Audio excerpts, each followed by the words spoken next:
ओवीस kitchen या recipe चॅनलमध्ये तुमचे स्वागत आहे। तर आज आपण चक्क कांद्यामध्ये रवा घालून अतिशय भन्नाट पोटभरीची अशी रेसिपी करणार आहोत।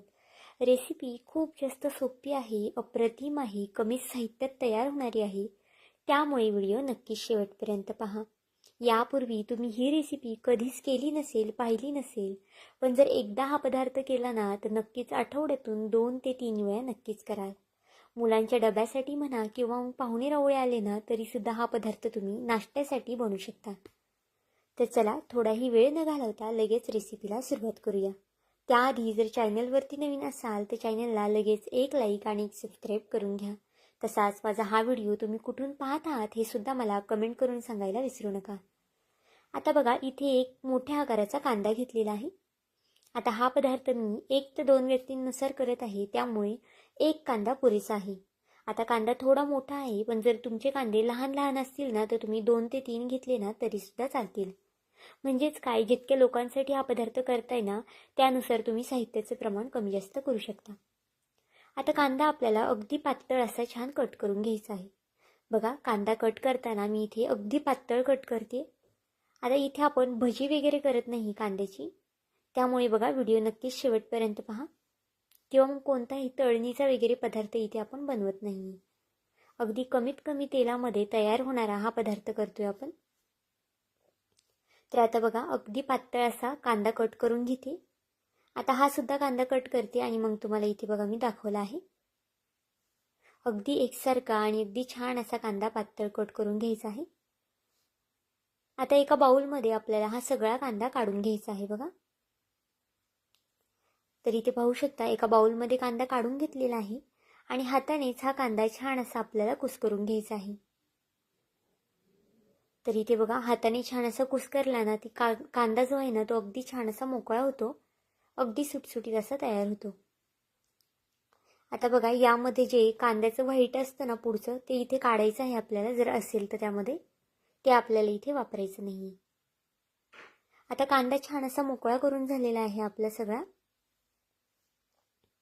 आता यामध्ये आपण जे जिन्नस आहे ते सगळं टाकून घेऊया।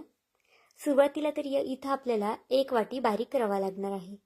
आता इथे मी बारीक रव्याचा वापर केलेला आहे, पण जर तुमच्याकडे बारीक रवा नसेल तर त्याऐवजी तुम्ही जाड रवा वापरला ना तरी सुद्धा चालणार आहे। रवा स्वच्छ असा निसून घ्यायचा आहे, चाळून घ्यायचा आहे, कारण की कधी कधी रव्यामध्ये अळी वगैरे असते, त्यामुळे शक्यतो रवा छान असा निसून घ्या। आता हा रवा आपल्याला एकदम इतका घालायचा नाही। सुरुवातीला बघा इथे मी 3 चमचे आपल्याला रवा घालून घ्यायचा आहे।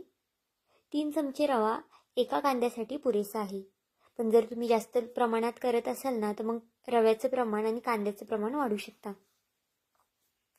रवा घातल्यानंतर छान असं मिक्स करून घेऊया आणि यामध्ये घालून घेऊया गव्हाचं पीठ। आता यासाठी तुमच्याकडे जर ज्वारीचं पीठ असेल, बाजरीचं पीठ असेल किंवा मग तांदळाचं पीठ असेल ना तर ते सुद्धा इथे तुम्ही वापरू शकता। तर इथे बघा मी 2 चमचे गव्हाचं पीठ घातलेलं आहे आणि 1 चमचा बेसन पीठ घातलेला आहे। आता यामध्ये काही मसाले घालून घेऊया। मसाल्यामध्ये इथे मी अगोदर अर्धा चमचा जिरं घातलेलं आहे, अर्धा चमचा हळद घातलेली आहे, 1 चमचा इथे मी धना पावडर घातलेली आहे आणि बघा इथे मी अर्धा चमचा लाल तिखट घालून घेतलेला आहे। लाल तिखट तुम्ही तुमच्या आवडीनुसार कमी जास्त करू शकता, किंवा मग जर तुम्हाला लाल तिखट घालायचं नसेल तर त्याऐवजी तुम्ही हिरवी मिरची वाटून घातली ना तरी सुद्धा या पदार्थाला अप्रतिम अशी चव येते। भरपूर अशी कोथिंबीर घालून घेतली आहे यामध्ये आणि आता हे चमच्याने न हलवता आपल्याला हातानेच हे हलवून घ्यायचं आहे, कारण की चमच्याने इतकं व्यवस्थित असं मिक्स होत नाही, त्यामुळे छान असं हातानेच हलवून घ्या। इथपर्यंत व्हिडिओ पाहिलाच आहे आणि व्हिडिओ थोडा जरी आवडला असेल ना तर नक्की चॅनलला एक सबस्क्राईब आणि व्हिडिओला एक लाईक करायला विसरू नका, कारण की नवीन यूट्यूबरसाठी तुमचे एक लाईक एक सबस्क्राईब हे खूप जास्त मोलाचं असतं। तसाच माझा हा व्हिडिओ कुठून पाहत आहात, कोणत्या देशातून शहरातून पाहत आहात ना हे सुद्धा मला कमेंट करून सांगायला विसरू नका, म्हणजे मला सुद्धा कळेल की आपला व्हिडिओ कोणत्या देशात कोणत्या शहरामध्ये पोचलेला आहे। तर बघा हे बॅटर मिक्स करून घेते आता मी। यामध्ये चवीनुसार मीठ सुद्धा घातलेलं आहे। आता या बॅटरमध्ये अगदी एकदम पाणी ओतायचं नाही आपल्याला, जसं लागेल तसं आपल्याला थोडं थोडं यामध्ये पाणी घालायचं आहे, कारण की आपण आता शेवटी मीठ घातलेलं आहे आणि मग मीठ घातल्यानंतर कांद्याला सुद्धा बऱ्यापैकी पाणी सुटतं, त्यामुळे आपल्याला इथे थोडं थोडं करूनच पाणी घालायचं आहे बघा. आता इथे पुन्हा मला बॅटर घट्ट वाटते, त्यामुळे मी पुन्हा थोडंसं पाणी घातले. पाणी घातल्यानंतर छान असं मिक्स करून घेऊया. मुलांच्या डब्यासाठी रोज काय बनवायचं, भाजी चपाती बनवायचा, कधी कधी मुलांना सुद्धा खायचा कंटाळा येतो आणि आपल्याला सुद्धा बनवायचा कंटाळा येतो. पण अगदी वेगळं काहीतरी बनवायचं आहे आणि पौष्टिक सुद्धा आहे, तर नक्कीच तुम्ही हा पदार्थ मुलांच्या डब्यासाठी किंवा मग नाश्त्यामध्ये सुद्धा बनवू शकता. तर बघा, गॅसवरती एक तवा तापत ठेवलेला आहे. पॅन किंवा तवा, तुम्ही कोणत्याही तव्यामध्ये पॅनमध्ये हा पदार्थ बनवू शकता अगदी सहज.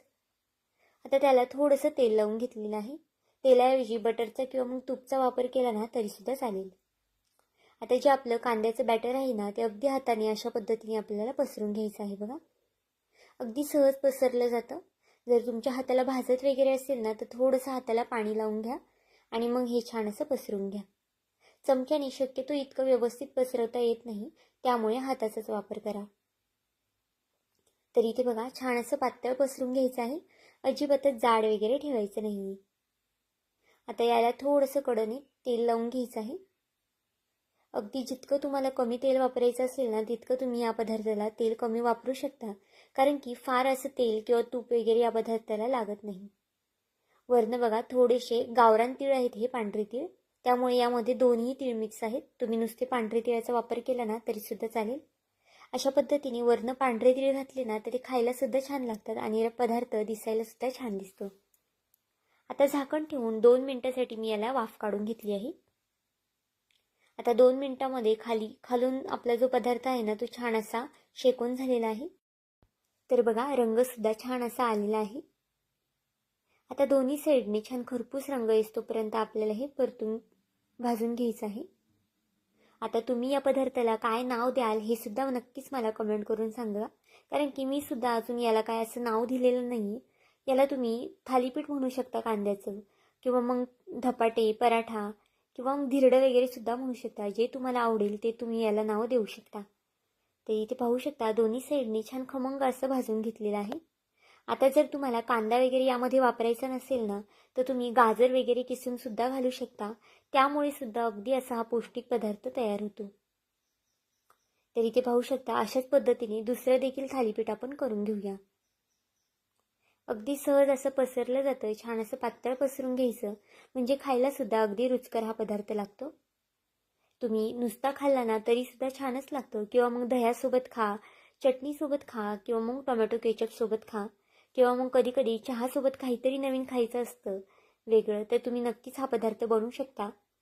चहासोबत सुद्धा खूप जास्त अप्रतिम लागतो. तर बघा, दुसरा सुद्धा जो थालीपीठ आहे ना, आपण पसरून घेतलेला आहे. वरनं पांढरे तीळ घालून घेतलेले आहेत आणि यावरती झाकण ठेवून घेऊया. अगदी कमीत कमी वेळ लागतो याला शिजायला, जास्त सुद्धा वेळ लागत नाही. तर बघा, खालच्या साईडने छान असं भाजून घेते. दोन्ही साईडने छान असं खमंग रुचकर असा रंग येऊन द्यायचा आहे. आता हा पराठा सुद्धा आपला तयार झालेला आहे. आता एका प्लेटमध्ये काढून घेऊया. तर बघा, तीळ टाकल्यामुळे या पदार्थ दिसायला सुद्धा किती छान दिसतो ना, आणि खायला सुद्धा नक्कीच अप्रतिम लागणार आहे. अगदी मौसूत असे पराठे तयार होतात. मुलांच्या डब्याला द्या किंवा मग नाश्त्याला बनवा. तुम्ही कधी हा पदार्थ बनवू शकता, कारण की अगदी घरातल्या साहित्यामध्येच हा पदार्थ तयार होतो. तर आजची ही रेसिपी तुम्हाला कशी वाटली मला हे कमेंट करून नक्की सांगा. आणि चॅनलवरती नवीन असाल तर चॅनलला एक लाईक आणि एक सबस्क्राईब करायला विसरू नका. भेटूया आपण पुन्हा एका अशाच नवीन व्हिडिओमध्ये. तोपर्यंत बाय.